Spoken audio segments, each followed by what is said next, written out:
Tenemos nosotros ya en pantalla al doctor Roberto Cabrera. Doctor Cabrera, ¿cómo se encuentra usted? Muy buenas noches, la saluda Mercedes Morocho. Muy buenas noches, doctora. Encantado una vez más de poder participar en su programa. El doctor Roberto Cabrera es abogado constitucionalista, ustedes lo conocen, ya es parte de acá de la Casa Televisiva. Queremos preguntarle, el día de hoy hemos visto a una María del Carmen Alba que ya la conocemos, pues ella tiene sus exabruptos, se raya, como diría el público, ¿no? Y bueno, el día de hoy hubo un conato, agarrándose los cabellos, ella y Chabelita. Chabelita es tranquila, lo hemos tenido aquí en el programa, nos ha hablado alguna vez, en fin, pero bueno, ya. Y la cosa es que cada quien defiende su posición, pero dígame, ¿qué opinión le merece estos incidentes que se han suscitado en el Congreso de la República con ambos personajes? Bueno, en realidad el quehacer parlamentario y las conductas de los parlamentarios en el Pleno, mm, en muchas ocasiones son de esta naturaleza.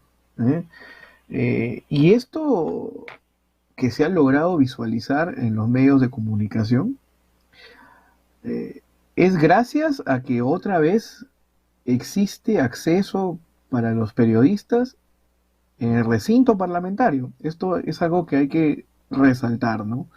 Porque recordemos que por muchos meses, es más, creo que más de un año y algo más, no existía la posibilidad de que los periodistas puedan tener acceso al recinto parlamentario. Incluso les invito a recordar cómo es que hubo una discusión y cierta obstaculización durante la presidencia de la expresidenta María del Carmen Alba para que los periodistas puedan ingresar al recinto parlamentario.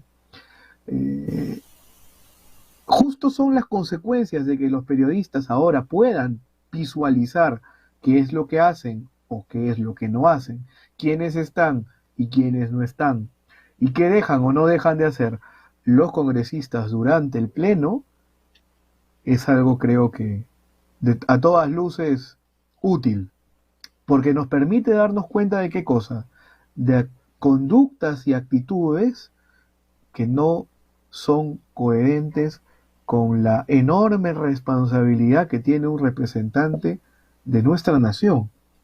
Un congresista tiene que actuar con ética y sus conductas tienen que siempre realizarse desde la perspectiva más conciliadora posible.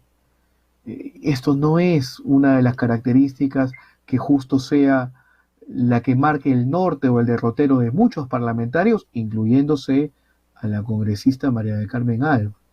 Tristemente, a mí me parece que su accionar denota violencia en cierta medida, en un menor o mayor grado, dependiendo de las subjetividades de cada uno, pero lo cierto es de que creo que existe un flagrante atentado de los artículos 2, 4 y 6 del Código de Ética Parlamentaria. Y esos son conductas que no se deben permitir. Previamente, antes a que se realice o que se cometa esta acción por parte de la congresista, ya habían varios congresistas del oficialismo discutido a viva voz y por prolongado tiempo, entre gritos, improperios y una serie de dimes y diretes, toda una serie de insultos y demás palabras de grueso calibre entre oposición y oficialismo. Esto nos muestra que lamentablemente no existe un ánimo conciliador, un ánimo de consenso, y más bien, al parecer, estamos ante un ambiente muy poco propicio al diálogo y al debate y a la construcción de buenas ideas. Creo yo que esa es una de las muestras más claras de la clase política y la clase de parlamentarios que tenemos ahora mismo.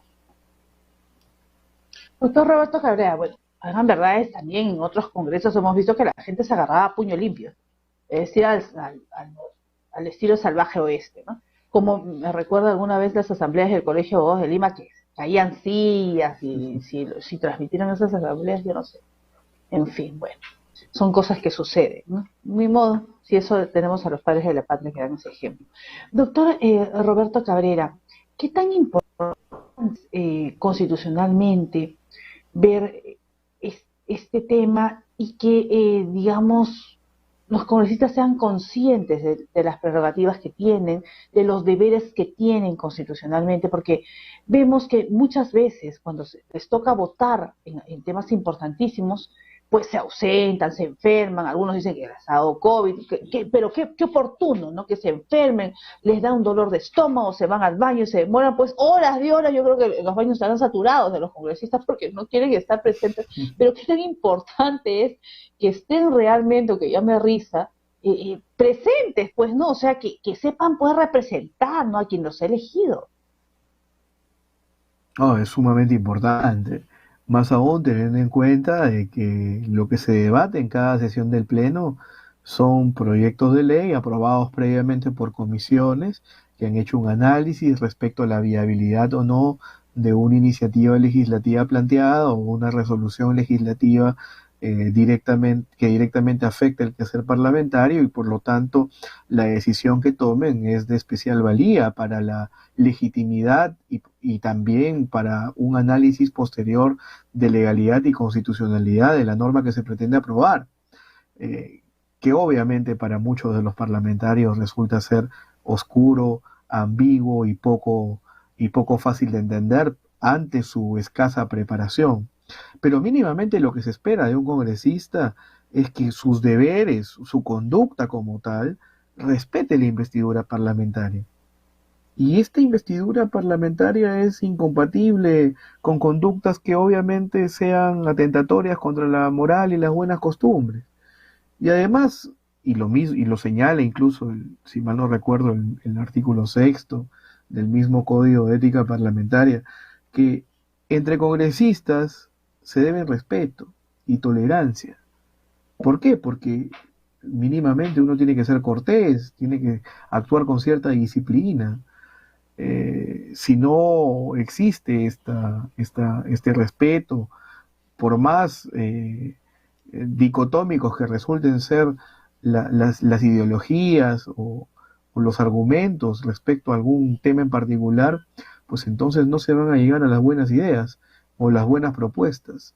Eso es lo que se busca de un parlamento, que pueda construir propuestas importantes para dar solución a los grandes problemas que tiene la sociedad, no lo contrario.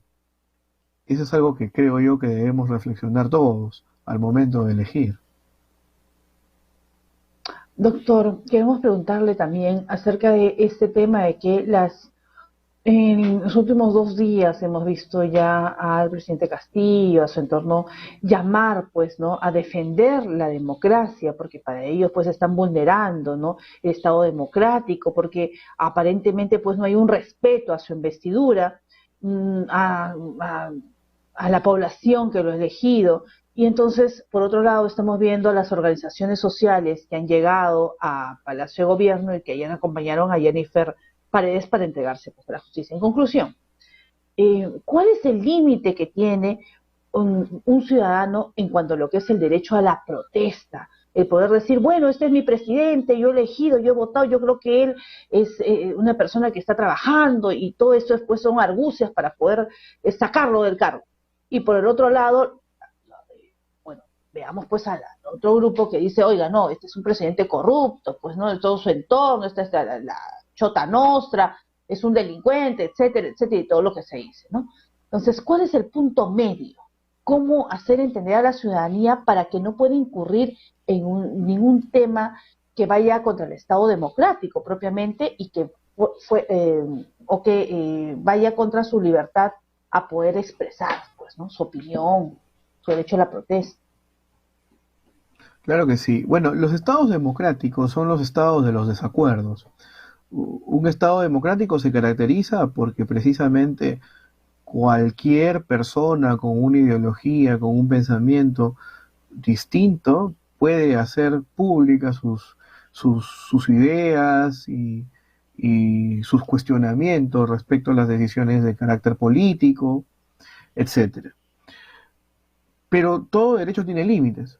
incluidos el derecho a la protesta. Ese también se supedita a ciertos límites. Y creo yo que los límites más claros respecto a la protesta ciudadana siempre los vamos a encontrar en la medida de que ésta no sea ejecutada con violencia o que tampoco asucia la violencia. A mí me parece sumamente irresponsable por parte del presidente del Consejo de Ministros que en su discurso pues haga un llamado y que convoque directamente a algunos dirigentes de ciertas comunidades o ciertos grupos sociales a que ponga de rodillas al Congreso. Yo creo que esos términos deberían ser mucho más proclives a una protesta saludable, ¿no? A una protesta que permita tal vez ampliar el espectro, el panorama que tiene el parlamentario respecto a lo que se vive en provincia, ¿no? Que bien sabemos tiene sus propias particularidades muy diferentes al histórico centralismo del que todos sabemos y somos conscientes, pero eso en ninguna forma podría alentar la violencia o el desconocimiento del Estado constitucional de derecho. Aquí, tanto el Poder Ejecutivo como el Poder Legislativo como el Poder Judicial son autónomos, así como también lo es el Ministerio Público. Entonces, si nosotros establecemos una defensa de que existe en cierto grado o menor grado una coordinación entre cierto sector de la política o ciertos grupos políticos inclinados a la derecha, como lo ha dicho el presidente, y que hay una vinculación del Ministerio Público y que involucre incluso al Poder Judicial para poder generar un aparato de persecución, a mí no me parece lo más acertado. Yo creo de que existen elementos que resultan ser directamente muy ligados hacia una responsabilidad directa de muchos de las personas cercanas al entorno del presidente, que estarían más bien generando esta conflictividad y lamentablemente también estos atentados en contra de la institucionalidad y la legalidad. Tal vez de una manera muy próxima a actos delincuenciales. Esperemos, y justamente para ello, ¿no?, se realizan las investigaciones pertinentes. Las investigaciones permiten esclarecer ello. ¿Y quién más que el presidente? ¿Quién mejor que el presidente que más bien anime a que se realicen estas investigaciones? ¿Para qué? Para determinar si hay o no responsabilidad. Eso es saludable para la institucionalidad democrática. Eso es, creo yo, lo que debe realizarse, y hay que apostar por la autonomía, la independencia y el trabajo minucioso de cada uno de los entes estatales. Y eso es preocupante. Mientras nuestro presidente del Consejo de Ministros, lejos de contribuir a un consenso entre el oficialismo y la oposición, y más bien genere situaciones en las que siempre se encuentre confrontacional con medios de comunicación, con algunos partidos de oposición, etcétera, y no contribuya más bien a un diálogo claro, un diálogo que sea fructífero para la estabilidad en el país y la gobernabilidad, pues entonces estaremos ante una situación de mayor zozobra en nuestro parlamento, en nuestro poder ejecutivo, en la figura presidencial y en los demás órganos tutelares de derechos. No fragmentemos más a nuestro país, ¿no? Eso es lo más importante. Quienes están al frente y son las altas autoridades como el presidente de la República, el premier, el Consejo de Ministros, no pueden hacer y quizás vulnerar la buena fe de las comunidades campesinas. Les digo porque yo, siempre lo reitero, yo soy comunera. Hace un mes y tanto he sido secretaria de la comunidad campesina del pueblo de San Miguel de Pumacoto, a 2 horas de acá de Lima. Hora y media del kilómetro 22, en Canta, en el pueblecito de Obrajío para arriba, en ese cerrito, ahí. Entonces yo soy comunera. Entonces, muchas veces los comuneros no entienden el tema legal, porque yo lo vivo y cuando les digo, se amargan, se fastidian. Le digo, ay, Mercedes, no. yo les digo, por encima del tema de la ley de comunidades campesinas y el derecho constitucional está la Constitución. Me miran y me miran, en fin.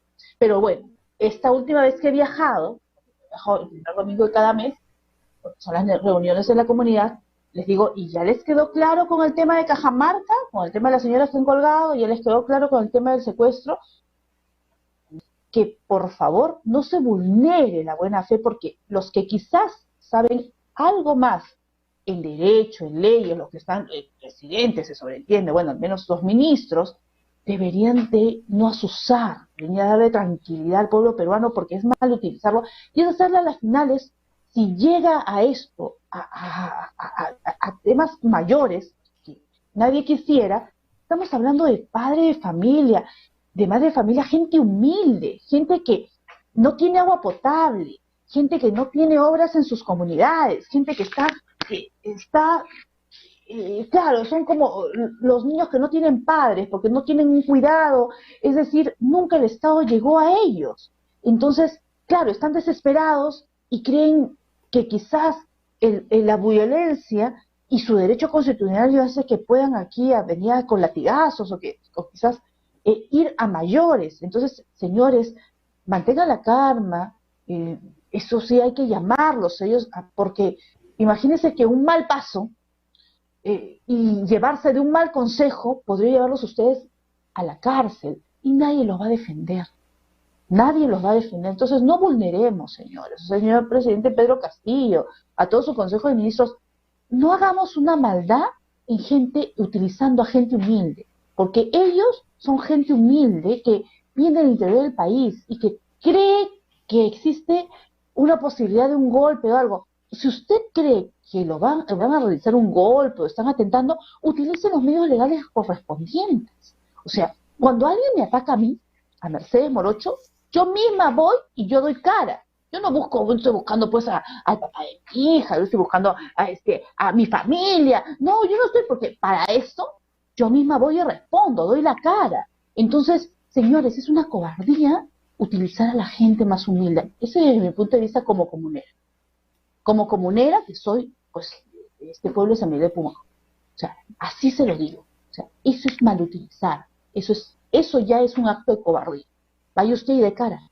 Vaya usted defienda su democracia. Vaya, pero no, pues no asuste. Porque al final, si sucede algo, los pobres van a terminar presos y quizás usted seguramente no. Y nadie va a hacer nada por ellos. Entonces, no, pues, no llegamos a eso. Doctor Roberto Cabrera, como siempre, un placer tenerlo acá en el programa. Muchísimas gracias por esos puntos tan interesantes. Muchas gracias. Buenas noches. Gracias. Hasta luego. Muy amable. Muy buenas noches. Soy el doctor Roberto Cabrera, abogado constitucionalista. Y